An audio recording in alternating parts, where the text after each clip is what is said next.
اب اندازہ کر لیجیے آج کل ایک وبا ہے تصویر کی، اللہ بچائے، گھر گھر پھیل گیا ہے یہ عذاب، کوئی گھر خالی نہیں رہا اس تصویر کی مصیبت۔ آپ نے دیکھ لیا صحیح بخاری کی حدیث ہے، صحیح مسلم کی حدیث ہے، اس کے صحت میں کوئی کلام نہیں کہ حضور اقدس صلی اللہ علیہ وسلم نے اپنے گھر میں داخل ہونا گوارا نہیں فرمایا جب تک کہ ہٹانا۔ کسی بھی جاندار کی تصویر رکھنا سجانے کی غرض سے، یہ اس کو حضور اقدس صلی اللہ علیہ وسلم نے گوارا نہیں فرمایا، ناجائز قرار دیا، اس کے اوپر وعیدیں ارشاد فرمائی۔ ایک حدیث میں ہے کہ لعن رسول اللہ صلی اللہ علیہ وسلم المصور، رسول کریم صلی اللہ علیہ وسلم مصور پر لعنت فرمائی۔ اور یہ حدیث آپ نے دیکھی، اشد الناس عذابا یوم القیامۃ الذین یضاہون بخلق اللہ۔ اور ایک حدیث میں فرمایا کہ جو لوگ تصویر بناتے ہیں اللہ تبارک و تعالی آخرت میں ان سے فرمائیں گے کہ جو تم نے تصویر بنائی تھی اس کے اندر روح پھونکو، اور وہ ظاہر ہے کہ روح پھونک نہیں سکیں گے تو عذاب میں مبتلا۔ اللہ اتنی سخت وعیدیں احادیث کے اندر نبی کریم صلی اللہ علیہ وسلم نے تصویر کے بارے میں بیان فرمائی۔ اور آج ہم لوگوں کا حال یہ ہو گیا ہے کہ گھروں کے اندر بلا امتیاز بے کھٹکے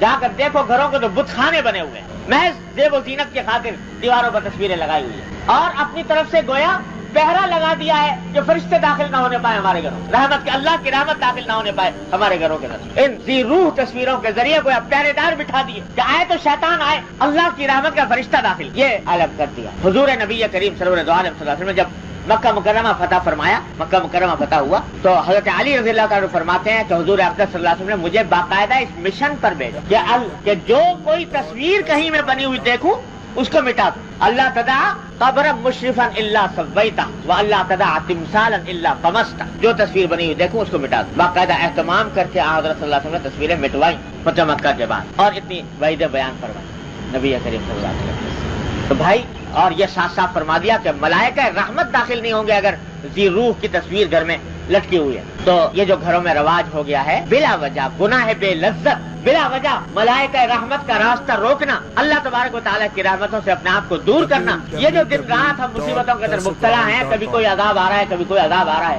کبھی کوئی پریشانی کھڑی ہو رہی ہے، کبھی کوئی پریشانی کھڑی ہو رہی ہے، یہ سب اس واسطے کہ اللہ کی رحمت کو داخل ہونے سے روک رکھا ہے ان معصیتوں نے، ان گناہوں نے۔ تو ان سے پرہیز کرنے کے لیے اتنا شدید رد عمل ظاہر فرمایا حضور نبی کریم صلی اللہ علیہ وسلم۔ ارے بھائی، بچپن سے ہی عادت ڈالو اس بات کی کہ ان تصویروں کا کہ سے مانوس نہ ہو، لوگ اپنے آپ کو بھی بچاؤ، اپنے گھر کو بچاؤ، اپنے بچوں کو بچاؤ کہ اس کے مانوس کوئی مجبوری ہے پاسپورٹ کی، ویزا کی یا شناختی کارڈ وغیرہ کی، اس قسم کی مجبوری ہے، اس کے لیے تصویر اتارنی پڑ گئی، بنوانا پڑ گیا، تو انشاءاللہ اللہ کے ہاں امید جائز ہوگا، اس کے اوپر امید اللہ کی رحمت سے کہ اس کے اوپر گناہ نہیں ہوگا۔ لیکن بلا وجہ میں سجاوٹ کی خاطر اور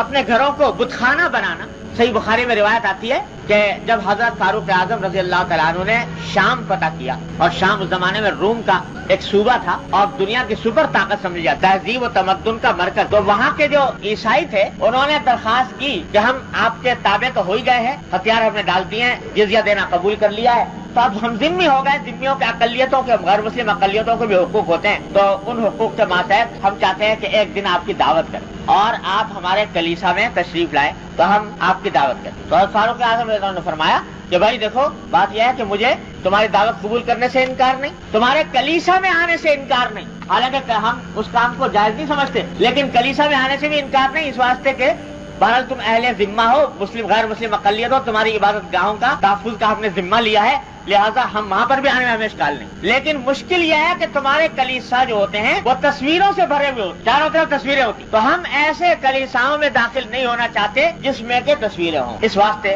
ہم آنے سے معذور، داخل ہونے سے آپ نے منع فرمایا ان کلیساؤں سے۔ تو بھائی اتنی بات ہے، اور آج یہ شیر مادر کی طرح اس کو بالکل رواج اس طرح پھیل گیا ہے۔ آج کہا جائے تو لوگ کہتے ہیں کہ صاحب کیا کریں، تو زمانہ ہی ایسا آ گیا، یہ تو دور ایسا آ گیا، بچنا بڑا مشکل ہے۔ ارے بھائی، یہ حضور اقدس نبی کریم صلی اللہ علیہ وسلم نے ارشاد فرمایا تھا کہ ایک زمانہ ایسا آ جائے گا کہ سارے دین کو مٹھ کو کے اوپر عمل کرنا ایسا ہو جائے گا جیسا آگ کا انگارہ ہاتھ میں تھامنا، وہ دور آ گیا۔ لیکن جو اللہ کا بندہ اللہ کے اوپر بھروسہ کر کے اور اس کا اہتمام کرتا ہے تو اللہ تبارک و تعالیٰ کی طرف سے مدد بھی ہوتی ہے اور ثواب بھی اتنا ملتا ہے کہ حضور نے فرمایا کہ ایک آدمی کو 50 صحابہ کے برابر ثواب، اتنا ثواب۔ ذرا سا اس کے اوپر ہمت کر کے دیکھ۔ اب آپ دیکھ لیجئے کہ حضور اقدس نبی کریم صلی اللہ علیہ وسلم نے کتنا اس کے اوپر رد عمل کا اظہار فرمایا۔ تو بلا وجہ تصویروں سے اپنے آپ کو آلودہ کرنا، اس سے خود بھی بچیں، دوسروں کو بھی بچیں۔ سوشل میڈیا پر سب سے قدیم اور سب سے ریلائبل برانڈ درسقرآن.com